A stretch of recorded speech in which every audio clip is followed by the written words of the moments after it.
Self-protection is a primary function of any organism. That is as true of the green grass as it is of continental nuclear powers. Since the beginning of man, tribes and clans and nations have spied on one another across the valleys, across the oceans, and now across the world. We watch for the electronic imprint of the enemy's bombers. We listen for the whine of his missiles. We send beautiful, sophisticated machines over his territory to monitor his coded talk, to tally his gantries, to make inventory of his weapons. The very air is full of information for the spies of today.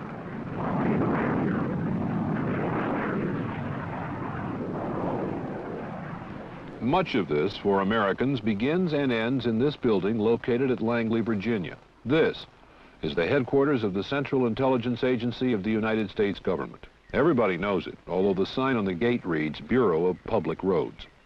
It might have been designed by Ian Fleming.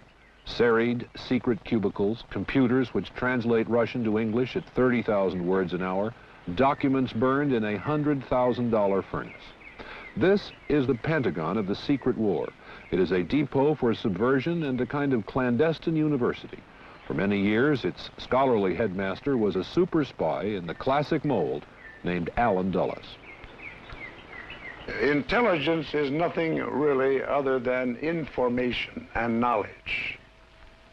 From the days of Socrates, by various methods, and even before that, mankind has been seeking knowledge of everything that influences his own life or the life of the nation to which he belongs. But the idea that it is necessarily nefarious, it's always engaged in overthrowing governments, that's false. That's for the birds. Now, there are times when the United States government feels that the developments in another government, such as in the Vietnam situation, is of a nature to imperil the safety and the security and the peace of the world, and ask the Central Intelligence Agency to be its agent in that particular situation.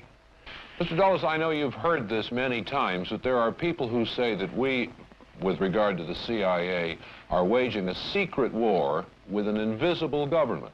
We are obviously engaged in many facets of what is generally called the Cold War, which the communist policy is forced upon us. No use denying that. That's a fact of life. But may I say this, and I do it with all solemnity. At no time has the CIA engaged in any political activity or any intelligence activity that was not approved at the highest level. Whatever you say about it, the CIA has kept busy for the past 18 years. This is Laos in Southeast Asia, not so much a kingdom as a political playing field for the great powers. Some Laotian warriors are supplied by the Russians, some by the Americans. The United States supplies 100,000 tribesmen with rice and bullets through a sort of air CIA. Secret contracts with so-called private airlines. One is called Air America. In all, a fleet of 50 aircraft is involved, all flown by civilians who are often the target of communist gunfire. No. We found two of the pilots in a Hong Kong bar, a New Zealander named Len Cowper and an American named Chuck Bade, reminiscing about their secret flights. So as we were flying along, I heard, you know, pop, pop, pop, pop, pop, pop, pop, and biting into the aircraft. Yeah. And so I looked out the side there, and the PLs were lined up there about 15 or 20 on each side at practically point-blank range. One of the boys quit the day after. He was a little bit green. Yeah, that's right. The men that you knew down there, and how many guys were killed? Well, there was Serena and Campbell, Jet Brown, Woody Baker, Woody Ford, Joe Riley. Good evening. Good evening. How are you tonight? Wonderful, thank you. Having a nice time? Just fine. Everything all right? Even better since you came. Thank you. What kind of missions actually were you flying down there? with your emergency? Well, sometimes we didn't really know, you know. I mean, I'd arrive down at the office in the morning, and they'd say you've got a flight on to Phnom, right up north, right on the Chinese border, right in the very northern end of Laos. Quite often I didn't even know what I was going to do. I just knew that I had a load to take up there and people to take up there. I didn't know what they were for. I wasn't paid to know. All I was paid to do was take them up there. Really, I really never knew who I was picking up. I never knew who was launching me, except... It was like a blind date. Right. One blind date in 1953 involved the overthrow of the premier of Iran. The CIA was clearly involved. The government of Mossadegh, if you recall history, was overthrown by the action of the Shah. Now that we encouraged the Shah to take that action, I will not deny. Actually, the Shah had tried to fire Premier Mohammad Mossadegh and had failed. With the help of CIA and British operatives, though, he was finally ousted. Mossadegh's crimes had been his nationalization of the great pool of Persian oil and his flirtation with the Russians. When it was all over, the West had held on to the oil, and Mossadegh had only his famous tears. The CIA is alleged to have sent this P-51 fighter against Indonesian President Sukarno in 1958. Sukarno then captured an American pilot named Alan Pope.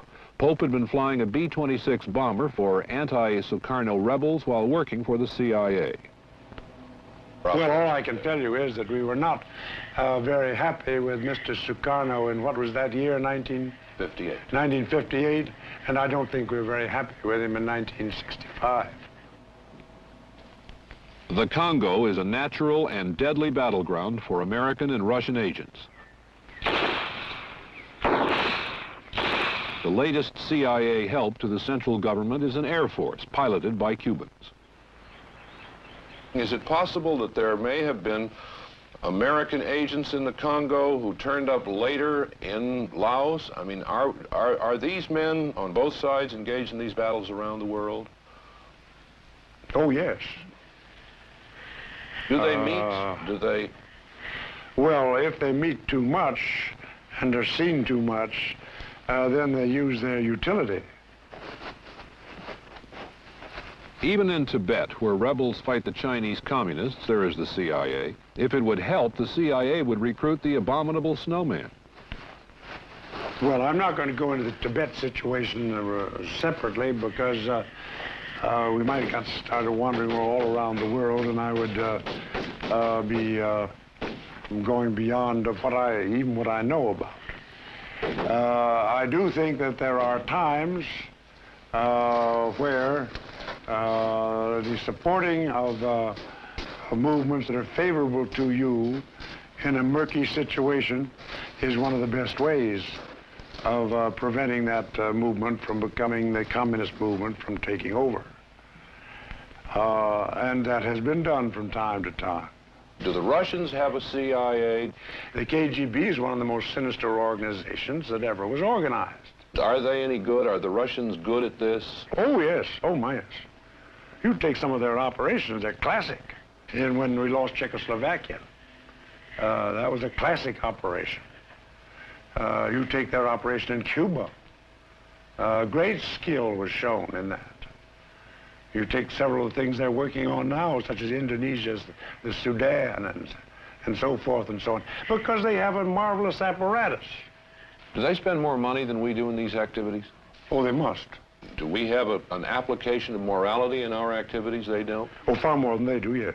Could you talk on that subject? Well, only that, as far as I know, we don't engage in assassinations and kidnappings and things of that kind. As far as I know, we never have. As far as we know, they have, and done it quite consistently. Did you apply, for example, moral standards to what you did when you were director of the CIA? Yes, I did.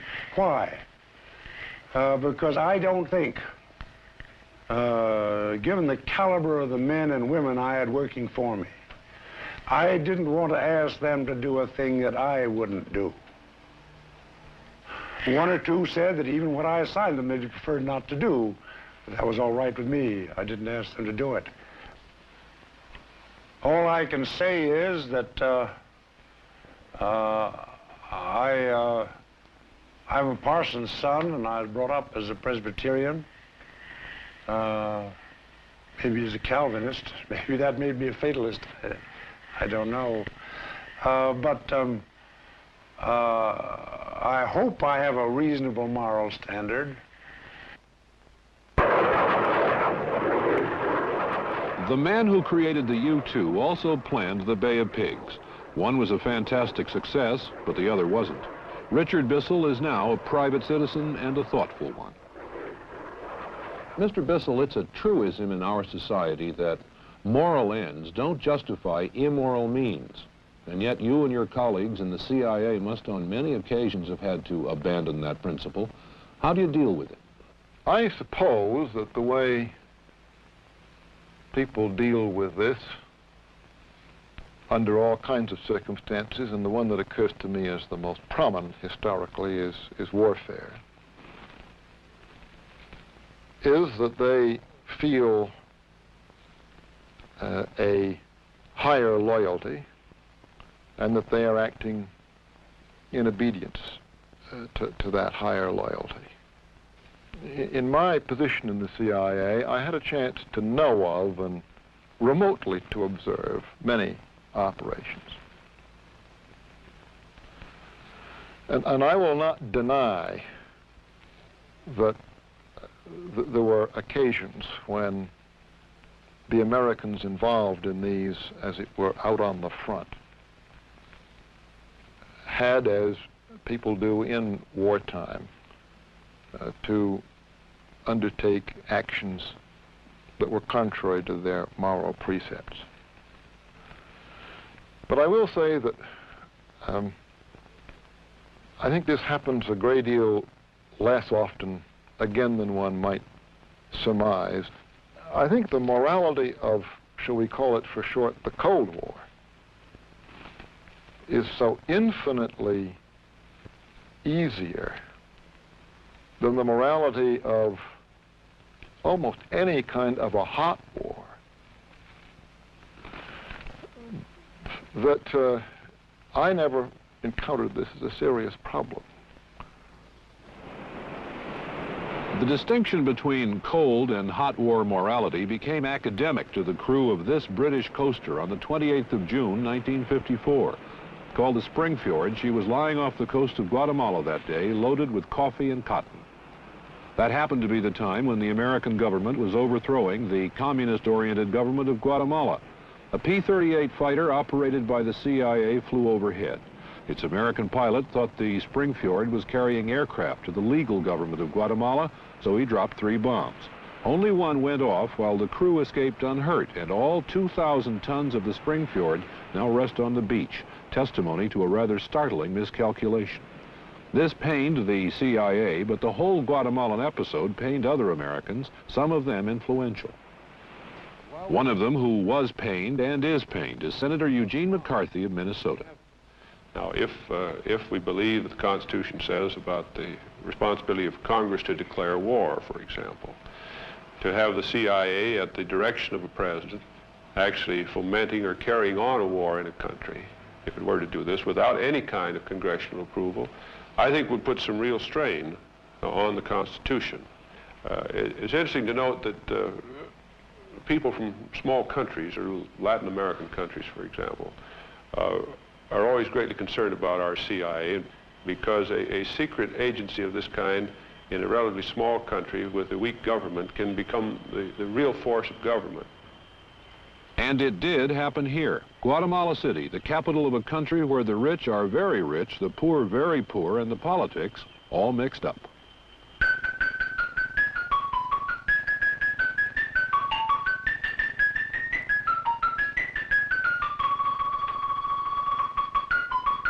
Guatemala is the kind of Central American country that used to be called a banana republic before people started talking about wars of national liberation.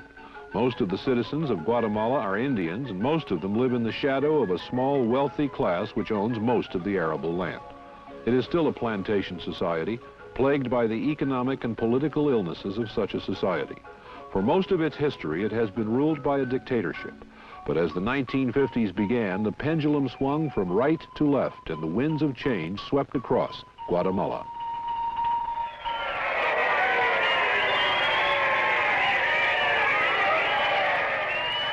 The pendulum swung very far left with the election in 1950 of Colonel Jacobo Arbenz as president.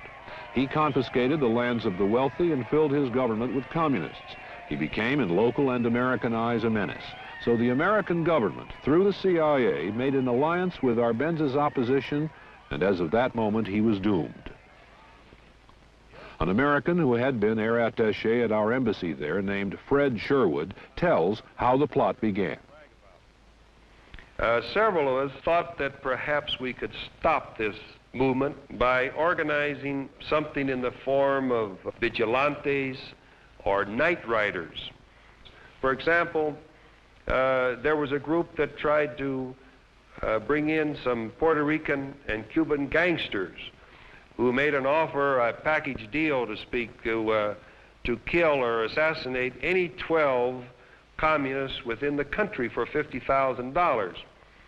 We went around trying to raise money, but we were only successful in raising a part of this, and so this never came off. But this demonstrates the desperate situation that the country was in at that time.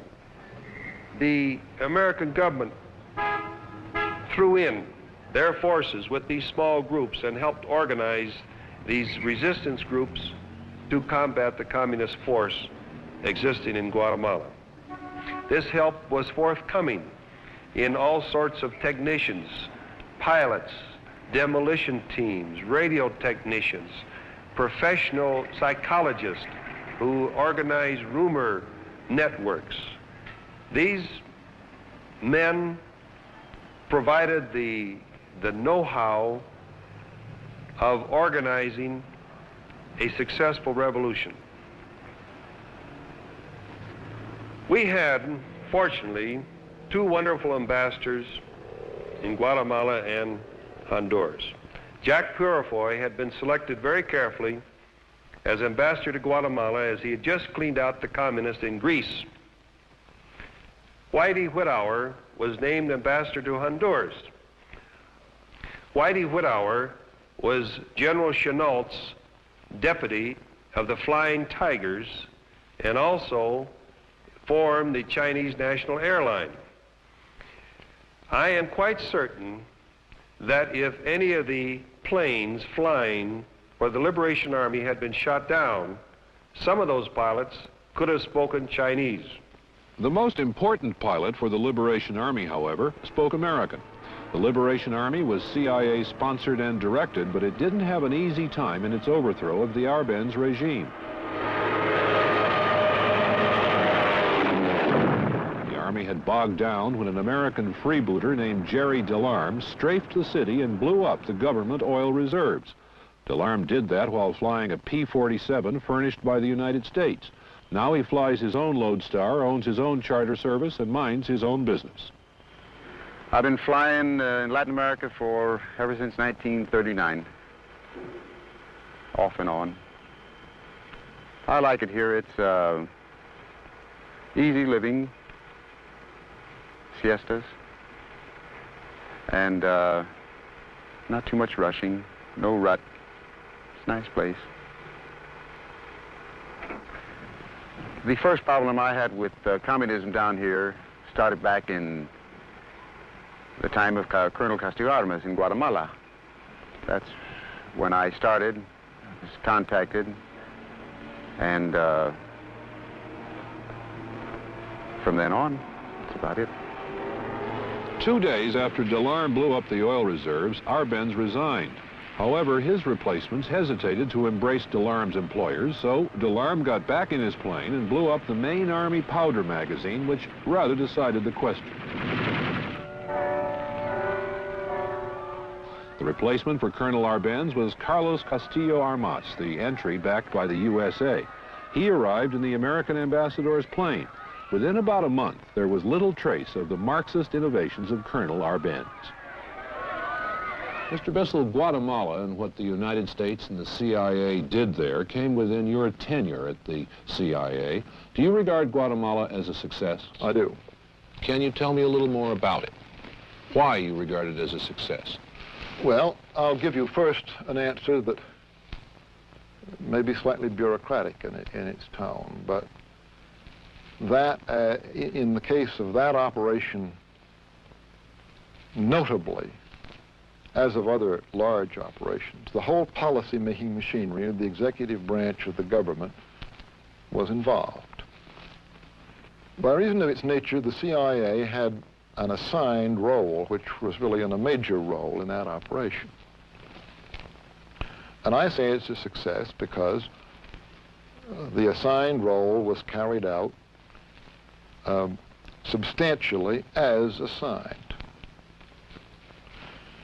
There was one sub-incident in that, which I don't wish to identify, in which an action was taken that went beyond the established limits of policy. And I mention it only because you can't take on operations of this, covert operations, or overt for that matter, of this scope, draw narrow boundaries of policy around them, and be absolutely sure that those boundaries will never be overstepped.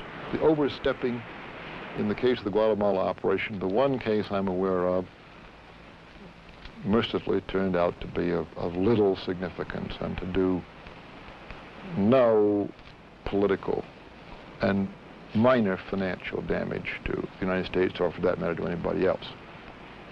So I say that it was, from the standpoint of an organization commissioned to do a job, just an unqualified success. But I think the basic question with regard to Guatemala is whether or not the CIA carried this out on its own initiative, in which case it would be wholly improper. Secondly, the question of whether they carried it out with some kind of presidential direction, which if they did would be subject to some question, because an action to overthrow an established government is essentially an act of war, and it's my judgment that there ought to be some kind of involvement and some kind of commitment on the part of the Congress to fully satisfy the Constitution. There is more to this story. The sanitized Guatemalan regime of Castillo Armas lasted for 2 years, and then he met his death in the presidential palace. The killer was a palace sentry who took his own life. Therefore, no one knows for sure who murdered Castillo Armas. Some of his associates had found him to be too honest and too liberal. His was a regime not without corruption and with considerable American aid.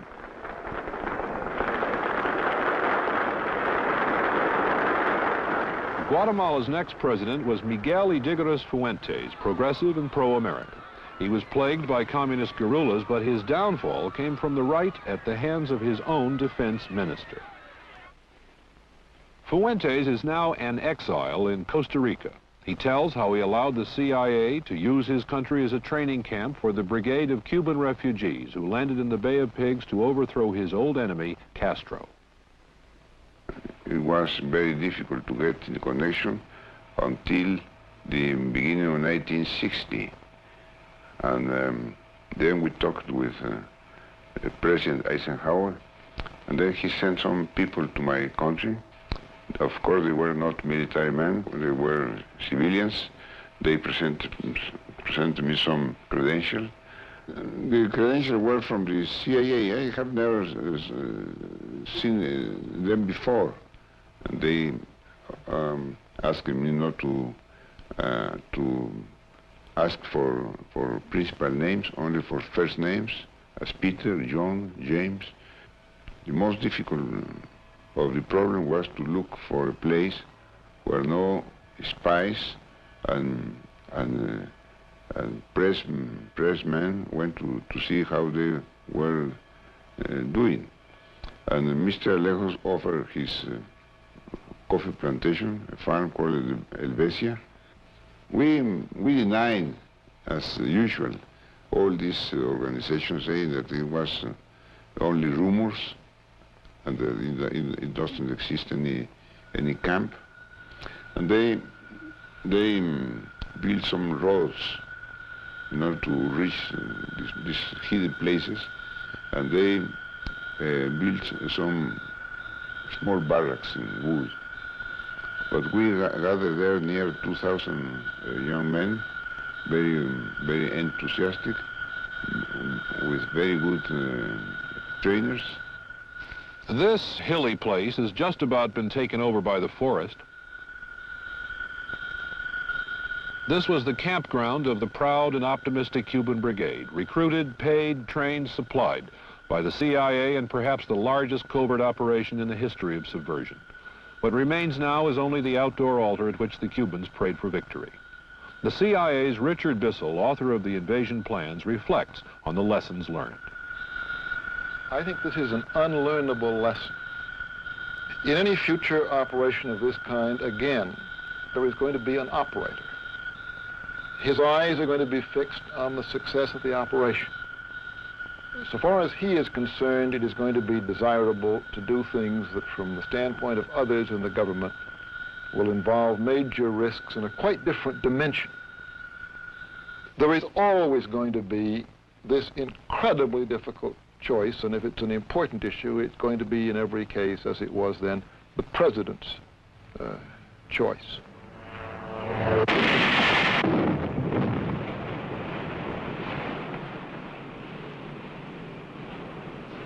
I think one of the few things that can be said pretty much as a fact about the Bay of Pigs is that although it might have failed, the invasion might have failed in any one of a number of ways, it did in fact fail because the battle was lost in the air. The most fragile commodity in the secret war is truth. This CIA transport is a relic of our Cuban crusade. Shot up while dropping supplies over Cuba, its American crew crash-landed on this Guatemalan beach. At about that time, Washington was insisting that no Americans were involved. Another criticism is that we always seem to end up supporting right-wing dictatorships. Guatemala today, this is its military academy, has reverted to the jungle of a military dictatorship. The present regime was recognized by the United States less than a month after the overthrow of Ydigoras Fuentes, who was the CIA's Guatemalan landlord.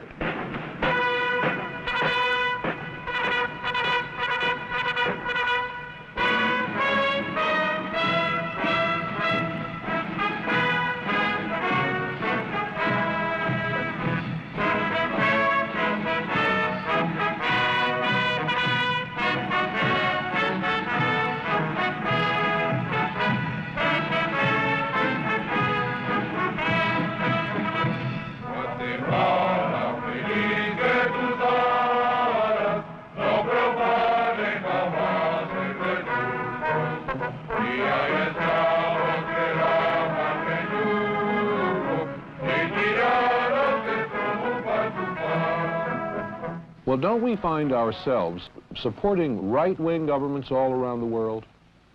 I think it is a characteristic of much of the underdeveloped world that there is no responsible, competent center or even left of center.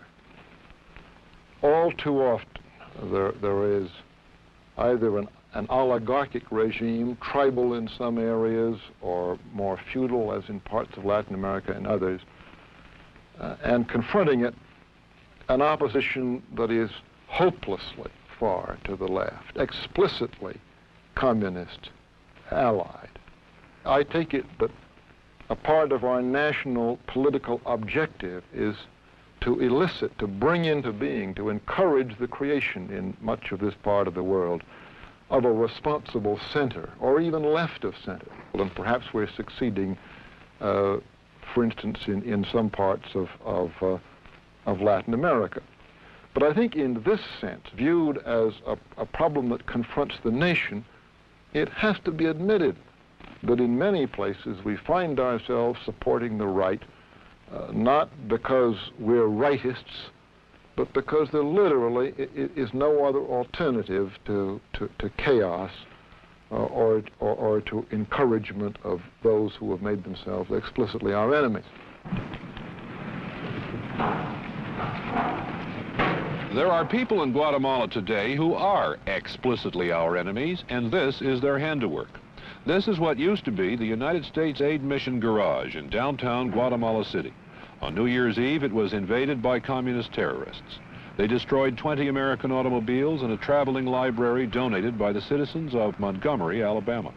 The same night, the guerrillas touched off an explosion at the American military mission and tried to set fire to an American refinery. Thus, Guatemalan politics continue following a melancholy routine. The pendulum is still swinging, and the new insurgents want it to swing away from our side. To them, the Alliance for Progress is a capitalist abstraction. Guatemala today is in a state of siege. Since February, all of its civil liberties have been suspended. Guatemala is subject to terrorism from serious insurgents. They have come close to killing Colonel Harold Hauser, chief of the American military mission. They have blown up a truck of soldiers on a downtown street.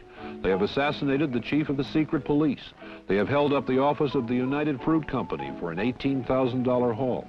The CIA says Fidel Castro contributed $200,000 in 1963 alone, and it is estimated that the guerrillas now number 500, many in these hills. Their chief is a former Guatemalan army officer, one of the leaders of an unsuccessful revolt in 1960. Since then, Guatemala's police and army have been hunting him, but they can't catch him. NBC's Robert Rogers, not without difficulty, did. Rogers found him and interviewed him. His name is Marco Antonio Yansosa. Comandante Yansosa, why did you take to the mountains in 1960? Comandante Yansosa, ¿por qué se fue usted a las montañas después de 1960? Sí, el inicio de la lucha se inició en el 60, ¿no? Y uno de los motivos que nos impulsaron a nosotros a irnos a las montañas a pelear. The fighting began in 1960. La presencia de una base. One of the main reasons we went to the mountains to begin our struggle was the presence of the United States base at Helvetia, the Helvetia plantation, near Retauleo, to be more exact. Soldados extranjeros, anticastristas, no mercenarios. Their American officers were training anti-Castro Cuban mercenaries with the cooperation of the Irígoras Fuentes government. That is the one and only thing for which we are grateful to the Central Intelligence Agency. If it were not for their interference in Guatemala at that time, well, we might not be fighting in the mountains today. They gave our movement its determination. Commandant, there have been constant rumors of your people being trained in Cuba. This is not true. No. No. No, por lo menos aquí en Guatemala. At least for the present here in Guatemala, there are no people who have been trained in Cuba fighting with us. Maybe in some other countries, but here in Guatemala, no. Where did the officers in your guerrilla movement become such expert jungle fighters? Bueno, el mejor entrenamiento es la lucha misma. Well, the best training is combat itself. But we have some officers who were trained in the United States. At Fort Benning. The training they received there was very good, excellent. Con ese entrenamiento que recibieron. With that training and the support they received from the Guatemalan people, las guerrillas fueron soldados invencibles. They are invincible. How much military support is the United States giving to the government here? Por lo menos les ha equipado en estos últimos 2 años alrededor de unos 4 batallones. During the past 2 years, at least they have completely equipped 4 battalions, more than a regiment.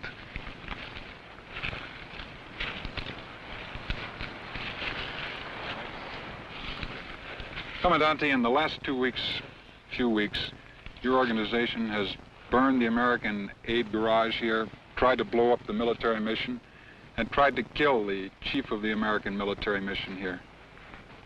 El atentado contra el coronel Hauser no es porque sea norteamericano o gringo, pues. Colonel Hauser was attacked not because he is an American, a gringo, but because he represents. He's a member of an army of the United States forces that are fighting in Vietnam.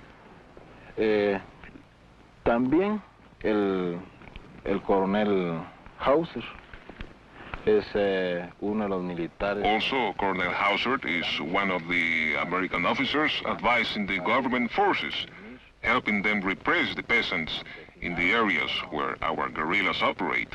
Las guerrillas guatemaltecas. Ahora, del asunto del atentado contra la misión americana, pues es la misma, tiene las más, fue por el mismo motivo, ¿no? As for the attack on the military mission, norteamericanos, these Americans are instructing the government forces in how to fight our movement. De Guatemala para combatirnos a nosotros. Entonces creemos también que es justo atacarlos a ellos, ¿no?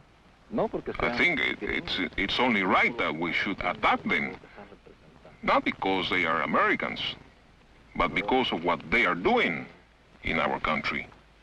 El atentado contra los vehículos y el garage de la AGI también, pues por lo mismo. The attack on the 8 vehicles and the garage was for the same reason. We oppose United States policy in Guatemala because it is an interventionist policy.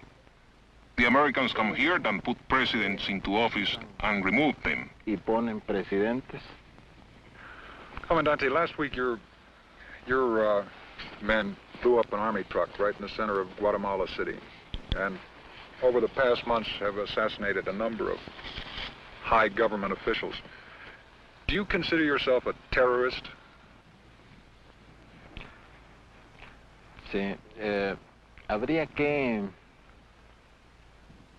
Well, we have to study very carefully the word terrorist. Terrorista, ¿no? Yo sé que a cualquiera le puede causar indignación. I know that anyone can feel indignant when a truckload of soldiers is blown up in a city street. Con soldados.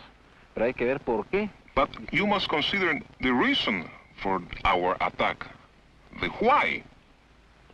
Tal vez hacía unos 20 días que una unidad a la que pertenecía. Maybe 20 days ago, the unit to which those soldiers belonged went into the mountains of Izabal.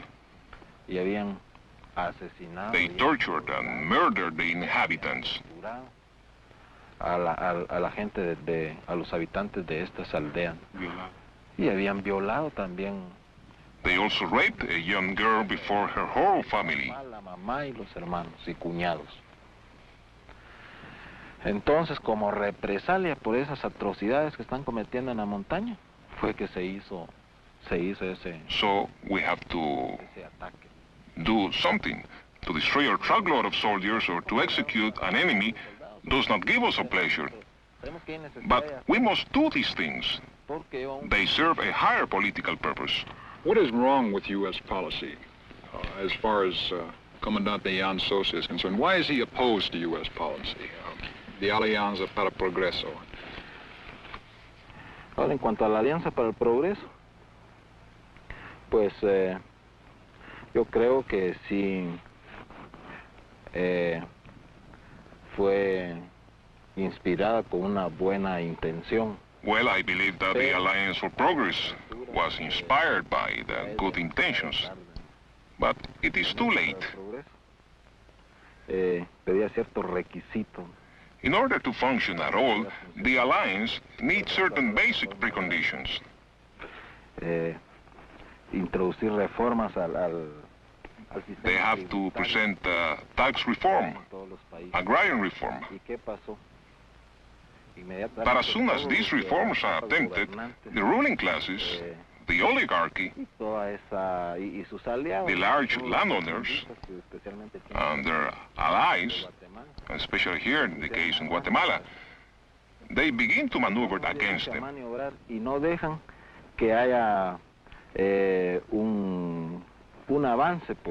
So they stop all progress. How then can we make progress peacefully? It's impossible. Can be done. Poverty doesn't yield to short-term solutions. Political disorder doesn't yield to it. Situations like the one that did in fact historically obtain in Guatemala, where a small minority had seized the control of a weak government in a small, underdeveloped nation. Situations of this kind really cannot be countered by any combination of actions that I can think of, at least in the short run, that can be subsumed under the heading of working to remove the soil in which communism grows. There just do come moments, and unfortunately quite a lot of them in world affairs, where power has to be exerted. And I have long felt that many of the criticisms that are leveled at this one agency of the government are in fact the criticisms of those who hate to admit to themselves or anyone else that power must sometimes be used.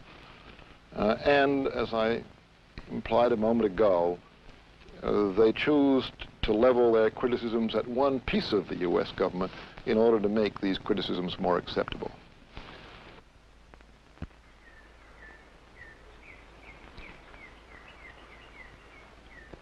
The activities of the CIA must be secret, but the debate about its role in our lives must be public. Here are the views of three men who know a lot about it. Well, in addition to the Department of State and the Department of Defense, why do we need a CIA? It's perfectly clear that most of our conflict with the USSR, and perhaps this is true or will be as true of China, is in the non-military dimension. We're rivals in ideas, we're rivals in economic activities, we're rivals in diplomacy, we're rivals in the exercise of the threat of the use of power. But we're also rivals in a whole variety of activities that are not public, that are not open. They include espionage, they include subversion, which more precisely, I suppose, could be described as the effort to influence the course of events in other countries covertly. If we're not prepared to meet all of these various challenges at their own level, I think the consequence is that we may gradually find ourselves forced to meet them at a level of escalation that we would not choose. Sandra, now that we have apparently acquiesced in immoral acts on the part of the CIA, does this imperil our liberties or affect us in any constitutional way? I wouldn't go so far as to say it constitutes at the present time a great threat to our liberties or to constitutional government, but I do think that it intrudes somewhat upon the traditional areas of and channels of representative government and of constitutional government. As you know, you get charges and claims and counterclaims and countercharges that the CIA makes its own policy. I think that perhaps in some cases it has, but whether it makes the policy and then brings it back and has it approved and then goes on to carry it out, I don't know. I know that criticism, but I can assure you that as the machine works, no important decisions are made on CIA evidence alone, as far as I know, not in any situation that I know. Certainly wasn't done in Cuba or in Guatemala or in these other cases. You have the charge that it has policies which are different from those which the State Department people in the same area may be trying to carry out. Some of the criticism of the CIA, some perhaps quite a part of its reputation for being a law unto itself, comes from junior officials who, in all honesty, learn of its activities after the fact and have had no chance to participate in the decisions that prompted these actions to be taken. Well, Mr. Bissell, would these junior officials include ambassadors? I have known of cases. The only ones that I can remember are a good many years in the past, when ambassadors have been kept in ignorance of activities of the CIA in the countries to which they were accredited, in every case, and without exception, with the express approval of the Secretary of State at the time. I don't think they give a full report to any one of the committees to which they do report. They report to armed services, I understand, or to some people on the armed services. We've had some statements from those who are supposed to receive this testimony that they really don't know and don't want to know what the CIA is doing. I can assure you that the CIA, when I was there as director, and I'm quite sure it's the same with Mr. McCone, has given these committees full information about what it's doing, how it's spending its money, and how it operates. When I appeared before them again and again, I've been stopped by members of the Congress and said, "We don't want to hear about that. We might talk in our sleep. Don't tell us this." As I say, I do feel that the fact that you have some kind of congressional supervision in addition to the executive supervision would tend to keep a kind of moral hold against just what might become a kind of completely immoral or amoral operation. At the time of the confirmation hearings on John McCone, I raised the question as to what standards of judgment the director of the CIA was prepared to apply to the activities of the CIA and of its agencies. And I thought the response generally was not very satisfactory. It's the defense, as far as there was a defense, was in the name that the CIA was primarily anti-communist. Well, this did not really get to the point which I was raising. Even when you're dealing with communists, again, we've traditionally held that no matter who our enemy might be, we still insist on the application of some measure of moral judgment or of moral standard. Those who believe that the U.S. government on occasion resorts to force when it shouldn't, should in all fairness and justice direct their views to the question of national policy and not hide behind the criticism that whereas the President and Cabinet generally are enlightened people, there is an evil and ill-controlled agency which imports this sinister element into U.S. policy. As citizens of the United States in the second half of this century, we are learning to live with some uncomfortable realities. We live in a sort of ethical coexistence with our nuclear warheads and missiles because we acknowledge the inevitability of their possession. Given the state of the world and our position in it, it was inevitable that we acquire these awful weapons. What all of us may not realize, however, is that we have created another weapons system of secret and subversive action. This, too, given the state of the world, may have been inevitable. We have created elaborate safeguards against the misuse of the warheads, but the warheads are in reserve. The CIA is not. It is on active duty in a constant, secret, dirty war. Safeguards in this area are less effective.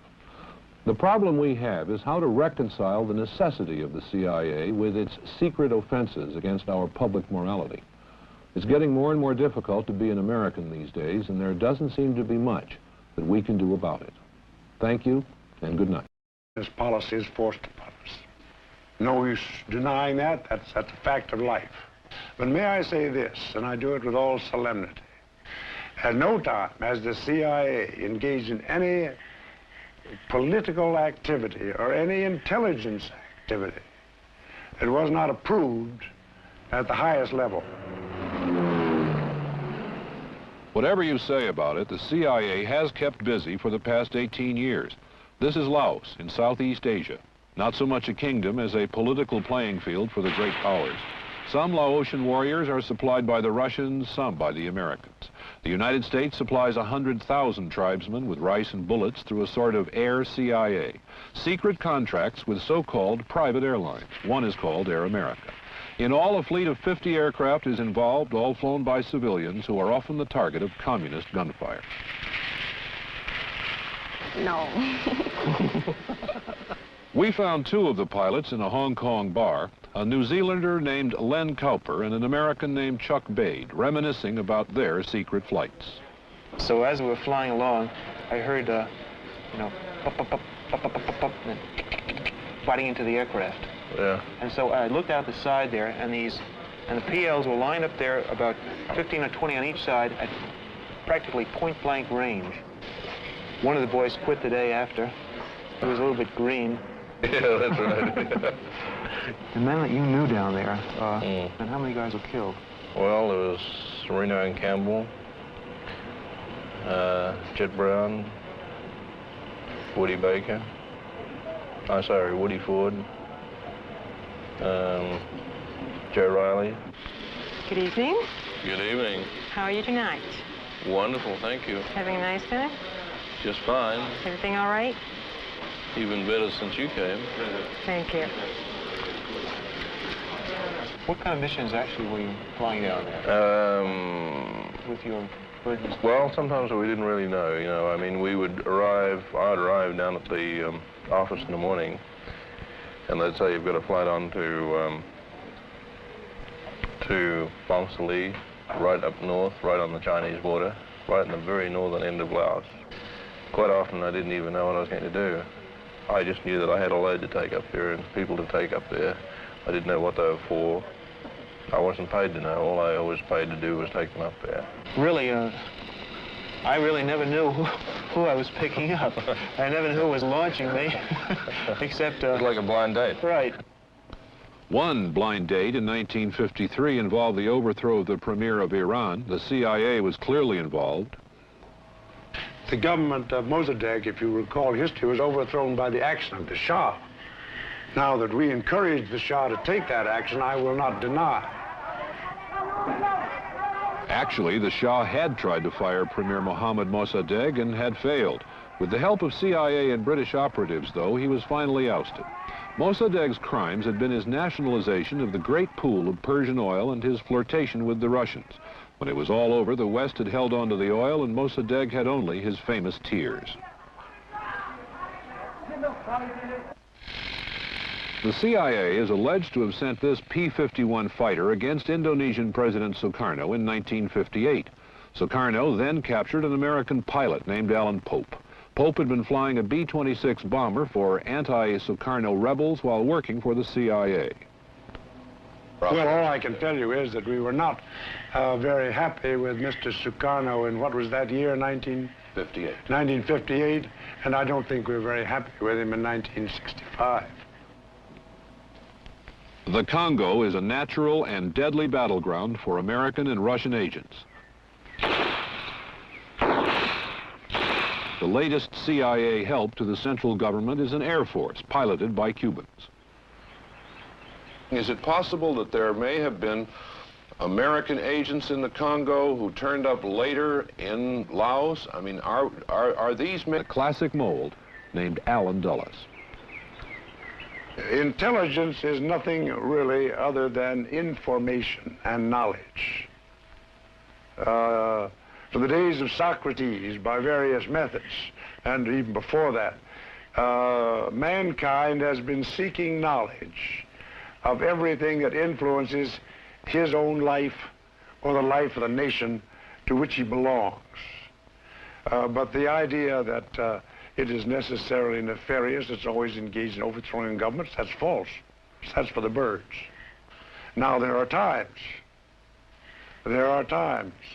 when the United States government feels that the developments in another government, such as in the Vietnam situation, is of a nature to imperil the safety and the security and the peace of the world, and ask the Central Intelligence Agency to be its agent in that particular situation.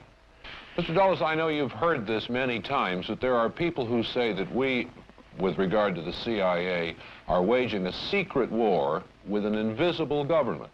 We are obviously engaged in many facets of what is generally called the Cold War, which the communist...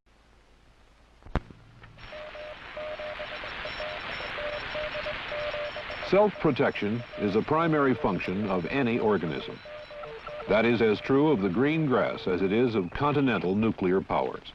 Since the beginning of man, tribes and clans and nations have spied on one another across the valleys, across the oceans, and now across the world. We watch for the electronic imprint of the enemy's bombers. We listen for the whine of his missiles. We send beautiful, sophisticated machines over his territory to monitor his coded talk, to tally his gantries, to make inventory of his weapons. The very air is full of information for the spies of today.